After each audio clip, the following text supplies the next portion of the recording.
It is no debate that childhood obesity is a massive issue in our country right now and has been consistently growing over the last several years. Some major trends have been increases in type 2 diabetes among children, increases in the average BMI of elementary school students, as well as things such as the constantly increasing portion sizes over the past few years. Many factors have influenced and continue to influence this problem, such as bad shopping decisions made by parents, bad or misleading food labels, as well as increases in the sugar content of many foods. While there are many contributing factors, childhood obesity is truly a public health problem that requires major changes within the food industry and government to change the direction of these trends. In order to break down this issue, we must break down how and where children spend their day. 5 days out of the week, for at least 7 hours a day, students are in school. The emphasis in schools on intellectual growth and physical activity or physical health is not a priority. In elementary schools, students have one or more recesses, and some schools also have PE in addition. Many students eat lunch, if not also breakfast, at school, so the school cafeteria is extremely important to the health of the students. Many parents would be upset to learn that in many school districts, the tomato paste on a pizza can count as a vegetable, or the deep-fried and salt-covered french fries may also count as a vegetable, even though potatoes are classified as a starch anyways. In the film Fed Up, schools were shown serving hamburgers and pizza frequently. The worst part is that this is all legal under governmental guidelines. These guidelines, therefore, are clearly not set with the health of the children in mind. Margot Wooten of the Center for Science and the Public Interest stated, quote, "It's a shame that Congress seems more interested in protecting industry than in protecting children's health," end quote. Parents rely on schools to provide their kids with healthy foods throughout the day so that they can go to work to make money to put dinner on the table. If pizza and french fries are what qualifies as healthy, and this is what children are eating for lunch 5 days a week, in addition to school breakfast, which are typically served with sugar-sweetened milk and non-nutrient-dense food, something like French toast sticks, then it doesn't really matter what parents are serving at home. They could serve only superfoods like spinach and avocado, supply a full source of each food group and each macronutrient with the proper serving sizes, but if the other 66% of their child's diet consists of unhealthy, sugary, greasy foods, their overall intake is still greatly unhealthy. Moving from the cafeteria, the lack of emphasis placed on physical activity and education is astounding. Physical activity in adolescence is positively correlated to educational performance, Kari et al. They found that an increase in physical activity was followed by a subsequent increase in GPA not only at that time, but throughout their non-compulsory education into adulthood as well.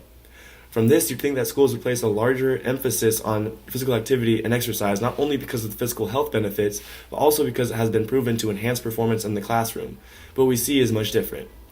Studies have shown that in an average gym class lasting 45 to 60 minutes, teens spend an average of only 16 minutes being active. And aside from time spent being active, monetary and physical resources are also disparate in many schools.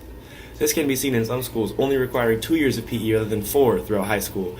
It can be seen in a lack of PE equipment, a lack of access to facilities, or even lack of faculty and staff. The elementary school my mom teaches at, for example, has one PE teacher shared amongst all the elementary schools in the district, and this one PE teacher comes to each campus once a week. This upsetting allotment of time and resources toward physical activity and education places the children and parents at a disadvantage with a massive hill to climb. If their children are never shown the importance of exercise in school and never experience an emphasis on exercise as an integral part of their day, it makes it extremely difficult for a parent who may or may not understand the importance or benefits of exercise in the first place to teach these to their child. People seem to forget that many parents are educated in the same school system as their children, so if the school-provided time for and education on physical activity is inadequate, it is very likely that the parents do not have enough information to supplement their child's learning. Now that we have dissected school, we should now tackle the rest of their day. Outside of school, the parent or family is the biggest influence on diet and physical activity. In terms of food selection for parents, the ability to read and understand a nutrition label is extremely important and, unfortunately, much more convoluted than it should be. This is not only an issue here in America. A study in Hong Kong states there is a need to change the food environment in Hong Kong so that young adults can easily translate their nutrition knowledge into making healthy food choices. End quote. Even if parents have the time and dedication to check every single nutrition label on every item they purchase from the store, it is highly implausible to expect everyday consumers to know or even pronounce everything on the label. Sugar, an ingredient that is 8 times more addictive than cocaine, according to Dr. Mark Hyman, and one that can be found in almost anything, such as spaghetti sauce, salad dressing, can be listed as fructose, dextrose, sorbitol, high fructose corn syrup, just to name a few. There are at least 40 other names that I'm aware of. Sugar was initially added for the sake of flavor, but capitalism found a jackpot ingredient. Sugar is extremely addictive, and added sugar can be found in a large majority of foods that average consumers purchase every day, so it's extremely likely that these consumers will become addicted to the sugar. In a capitalist market, Profit is valued over all else, and the market is currently flooded with sugar-sweetened products. Simply put, more sugar leads to more addiction leads to more purchases, and more purchases leads to more profit. Now, the FDA and USDA do exist, and they do place limitations on the food industry, but these are both government entities. As a part of the U.S. government, promoting the U.S. economy is extremely important in ensuring that their organizations and jobs continue to exist.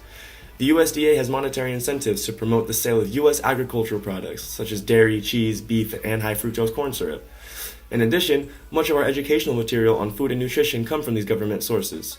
So if they're getting paid for selling more dairy and high fructose corn syrup, those products are likely to be provided and recommended in higher quantities. Now, while parents are arguably the most important influence on children's lives, it is not only wrong, but irresponsible to blame our current childhood overweight and obesity issues on parents.